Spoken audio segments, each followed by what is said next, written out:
Hello everyone. Before we get started, don't forget to like this video, subscribe, and turn on notifications. That way you'll know whenever I post something new or go live for one of my nightly purification sessions. Then it's because they came here illegally and not because of the color of their skin, correct? Yeah. What does that have to do with immigration? Because you said you live in fear that you're a Latina. Do you know what immigration is? Immigration is coming here for better opportunities. What does that have to do with the color of my skin? We have white people coming here. No, you do not understand. As a Latina, you're terrified of your parents getting deported. Why would they be deported if they're legal citizens? What about Abrego Garcia? Yeah! U.S. citizen, illegally deported to El Salvador to a prison camp by the Donald Trump administration. What? Green card holding. We'll come to you in just a second. Why are you trying to turn Charlie Kirk? No criminal record. Yeah, you just cut the light too. To the black students over there who just bullied all of the white kids and got them to leave, I just want to say it's okay. I'm glad you're still here because we'd rather our message get to the most ignorant students on campus. So we're glad that you're still here. I remember one afternoon on campus at UCI, a table of conservative provocateurs had been set up, and a girl walked up to challenge them. She spoke with confidence, her voice rising as she went in circles. But she never really made an argument. She kept repeating slogans, jumping from one idea to another, and my classmates around me were nodding, even clapping and cheering, as if she was making solid points. In the moment, as far as their perspective went, it felt like she had won. But the cameras were rolling. Later, when the clips undoubtedly would go online, they would tell a different story, and it would become clear. She hadn't landed a single argument. The performance worked in person, but the replay would tell a different story. That's the difference. Emotion can sway a room, but logic holds up to the second look. People assume debates are about logic, but if you watch closely, whether in a classroom or in politics, you see something else. Adults clap for weak points all the time, not because the reasoning is strong, but because the performance feels convincing. And this is where the split between philosophy and critical race theory matters. Philosophy is ancient. It's been tested for thousands of years across cultures and languages. It's the art of asking questions, breaking down assumptions, and following premises to their conclusions. That's why thinkers like Socrates, Aristotle, Confucius, and Kant still matter. CRT, on the other hand, is new. It came out of law schools in the 1980s. It hasn't had centuries to prove itself. And the result so far? More political division, more anger in classrooms, and policies that stir resentment instead of fixing anything. Here's the problem.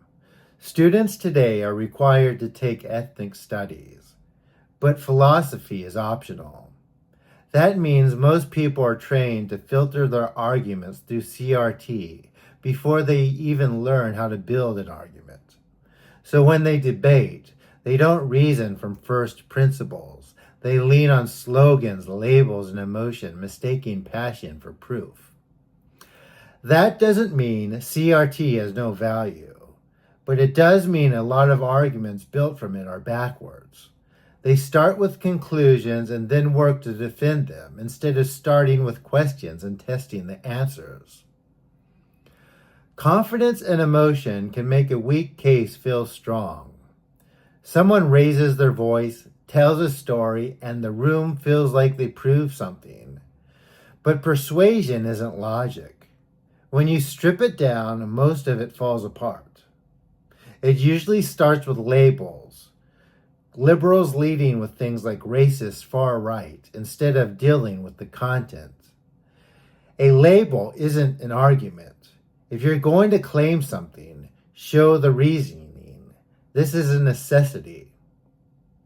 Another problem is that debates often don't even start on the same ground today.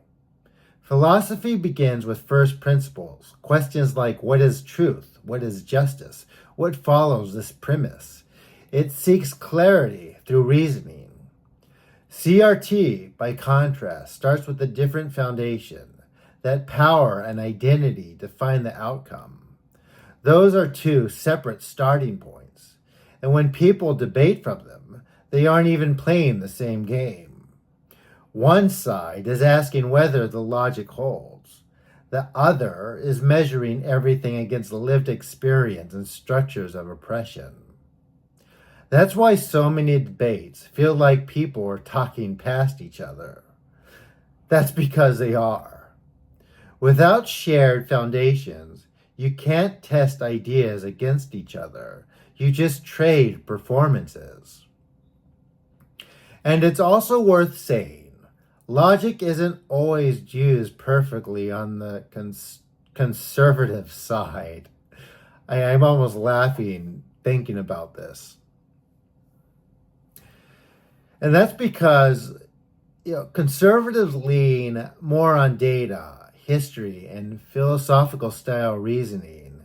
That's true. But sometimes what gets passed off as logic is really just religious belief dressed up as argument. A claim like society works best when it follows biblical order isn't reasoning from first principles. It's importing a conclusion from faith and calling it rational. That mistake weakens their case because true logic can stand without assuming one tradition's sacred text is the foundation of truth. But even with those flaws, this is also why conservatives have gained a lot of ground in the past decade or so. Their delivery might sound colder, but it's structured.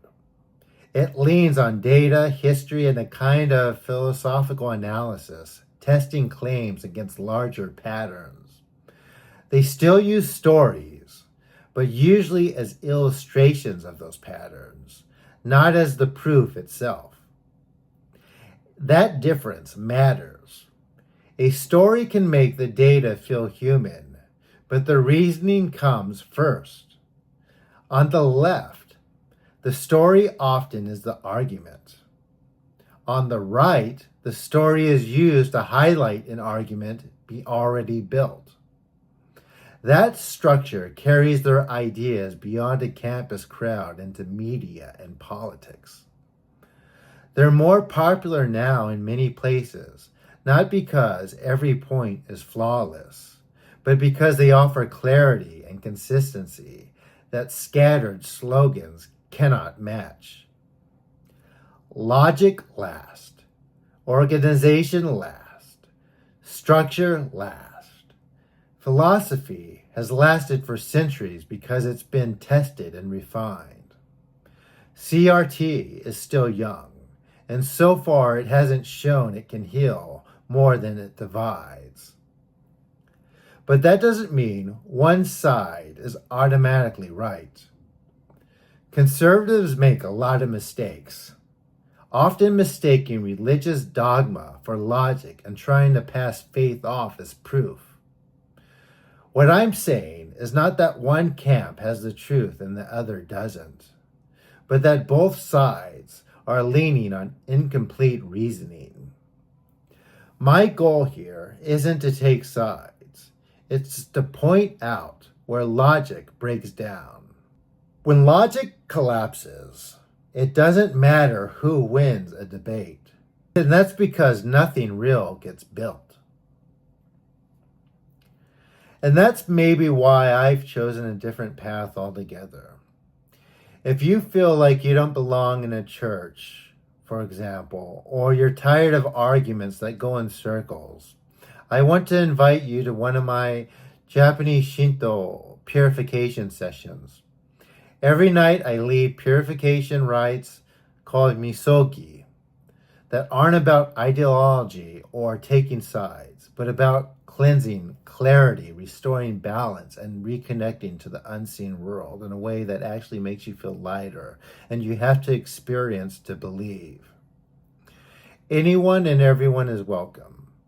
If you felt shut out or just disillusioned with what passes for truth in public debate or spaces, Shinto, or these rites in particular, offer something else, an experience, not just another argument or dogma.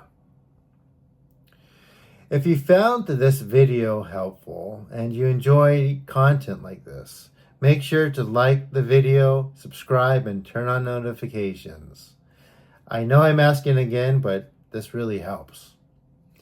That way you'll know exactly when I go live for one of my nightly sessions, and you could join in, see what it feels like.